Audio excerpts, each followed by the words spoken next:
Welcome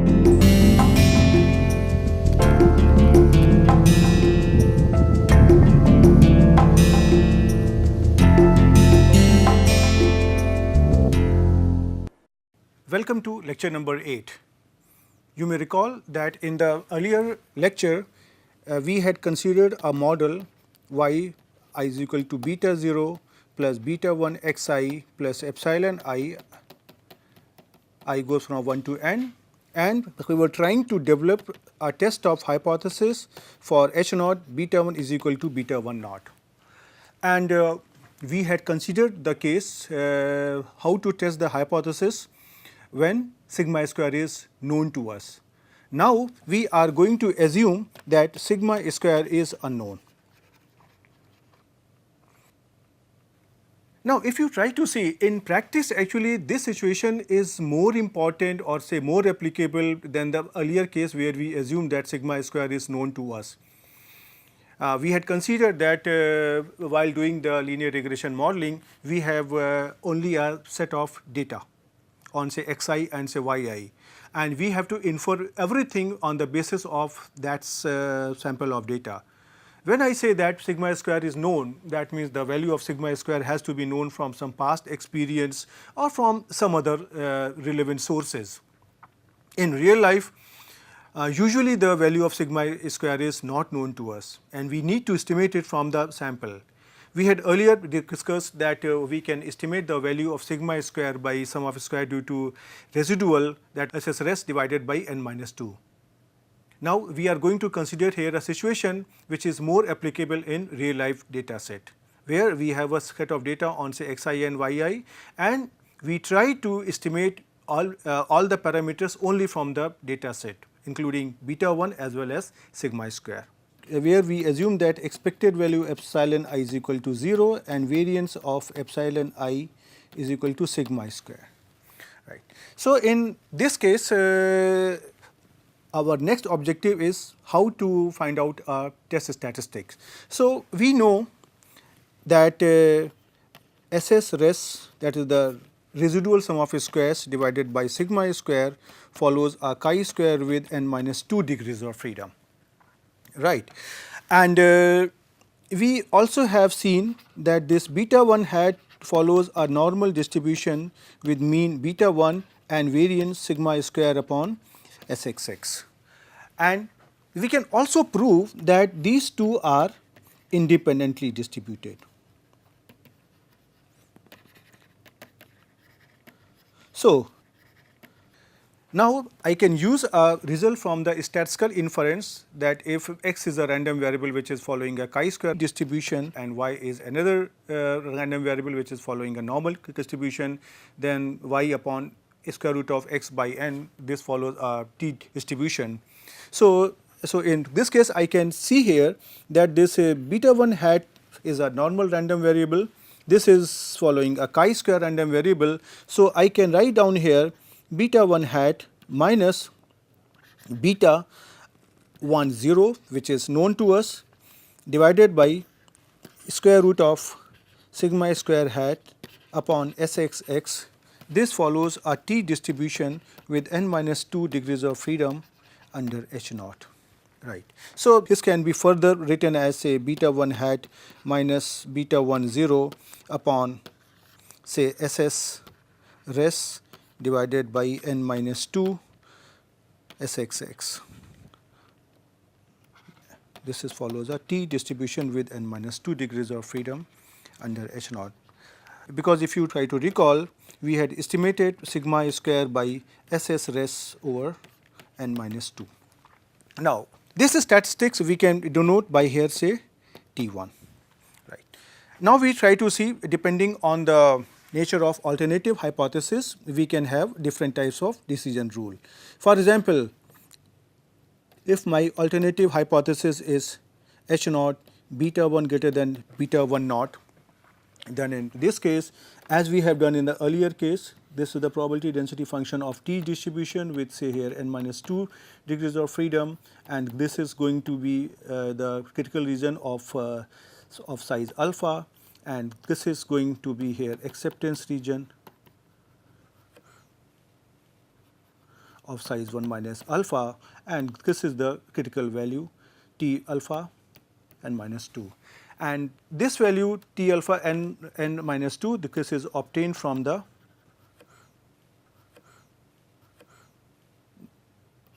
T tables, right. Okay. So, in this case I would say that reject H naught if T1 is greater than T alpha n minus 2, right. On the other hand, if my alternative hypothesis is H1 beta 1 less than beta 1 naught, where beta 1 naught is some known value, then in this case this T distribution will be like this, and the critical region will be on left hand side of size alpha, and this value will be minus T alpha n minus 2, and somewhere here will be 0, and in this case I would say that reject H naught if T1 is less than minus T alpha n minus 2, right. The third case will be of H1 beta 1 not equal to beta 1 naught, right. In this case again the T distribution will have critical region on both the sides of size alpha by 2 and alpha by 2, and this will be the value minus T alpha by 2 n minus 2, and this will be the value T alpha by 2 n minus 2.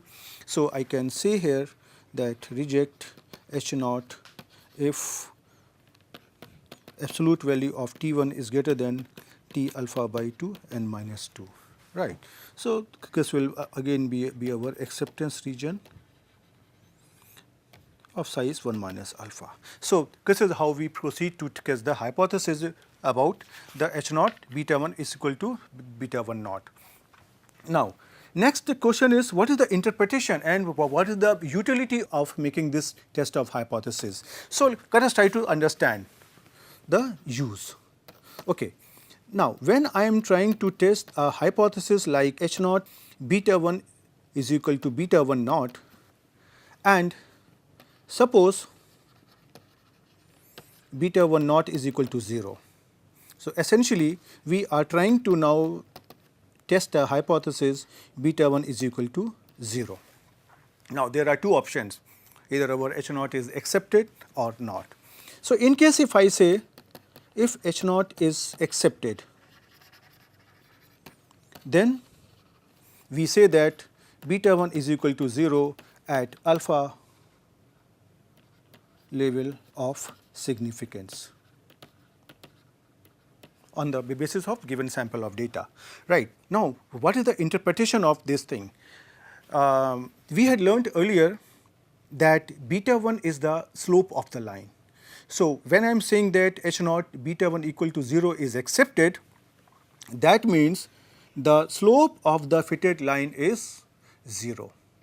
That means the fitted line is going to be something like this, and all the points which are scattered around this line will look like this. So, this means here what? This means the slope of the line is 0, that means x is not contributing in explaining the variation in y. Whatever happens here, either here or here or say here or say here, whatever the values x takes, there is no change in the value of y. So, what we can see here is the following: there is no change in the value of y when values of x change, right. This means x is not contributing in my model building. X1 is such a variable which is not helping us in explaining the variation in the value of y, right. The second situation can be like this, that suppose we have a data like this one which is really non-linear, right, and in this case when we are trying to fit here a linear model, this will look like this, right. So, what does this mean? That means there exists some relationship which is actually non-linear, and our x is trying to help the variation, but still it is not capable of explaining the variation. So, in this case I can say here in simple words, the true relationship between x and y is not linear, right. In either of the case, h naught beta 1 equal to 0 is indicating the true situation. When the relationship between x and y is non-linear, why should we fit a linear model? Well, in this case, in case if somebody wants to proceed, then we have a setup of polynomial regression model that can be used. So, now we can see here, once beta 1 h naught beta 1 equal to 0 is accepted, then in that case our model now becomes, say, y is equal to beta 0 plus beta 1, which takes actually value here 0 into x plus here epsilon. So, this quantity becomes equal to 0. So, this implies that x is not contributing in explaining the variation in y.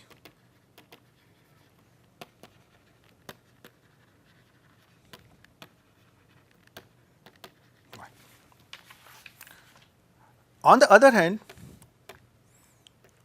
there can be another situation that suppose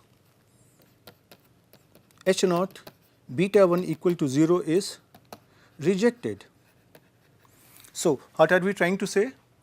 We are simply trying to say that in this two-dimensional graph x and y axis, yes, there are some observations like this, and we are trying to fit here a model like this one. That makes sense, right.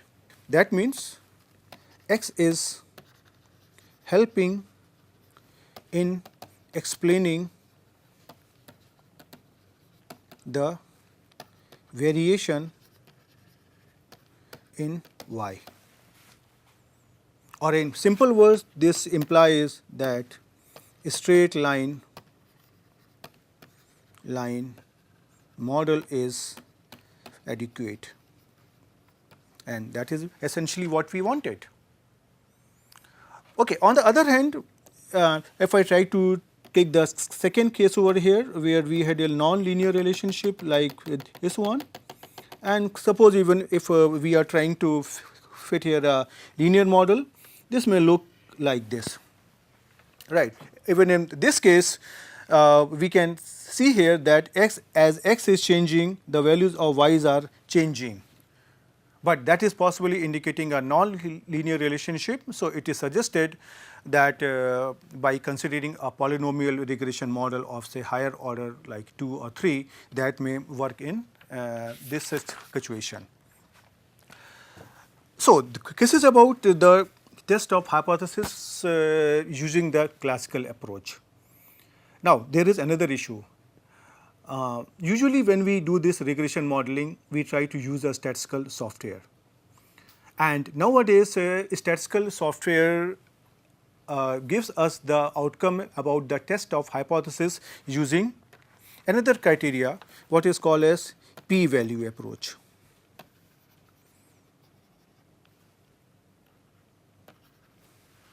So, here I would like to explain you that what is this p-value in case if you are working with the software, and how to interpret it, right. So,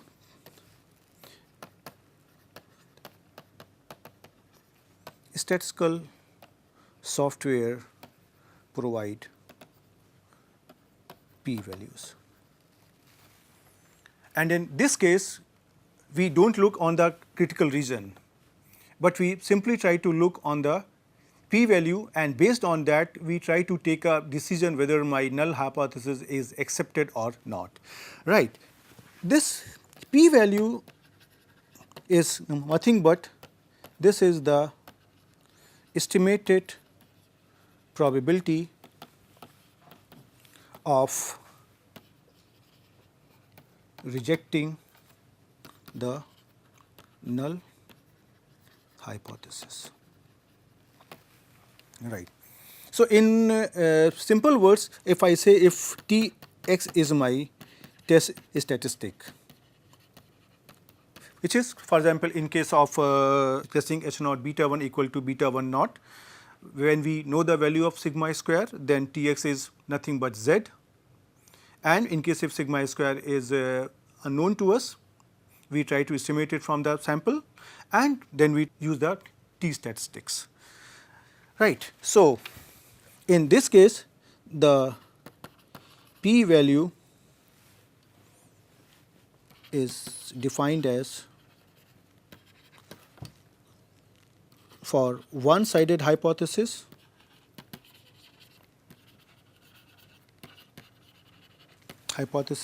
this is defined as probability under H naught that T is greater than some given value small tx. Right. This is for the right tail tests. And in case if I am considering a left tail test, then this is the probability under H naught T less than Tx. So, we are simply trying to compute the probability of T being greater than the given value Tx or smaller than Tx under H naught, that means when H naught is true. Right. And when I have a two-sided hypothesis, then this is defined as probability under H naught absolute value of T is greater than say Tx. Right, because for us so. Now, the software will give us this value, and that is simply given by so called p value. Now, what is the decision rule?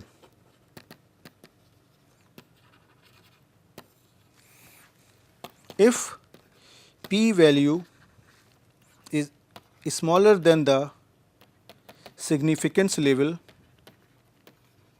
which we had denoted as say here alpha, then the null hypothesis, which we have denoted by H naught, is rejected. Right. So, this gives us a very simple solution. Just look at the software, try to look at the p value, and whenever we are doing the modeling and consequently we are doing the test of hypothesis, we have to define the level of significance. Usually it is 5% or 1% depending on the situation.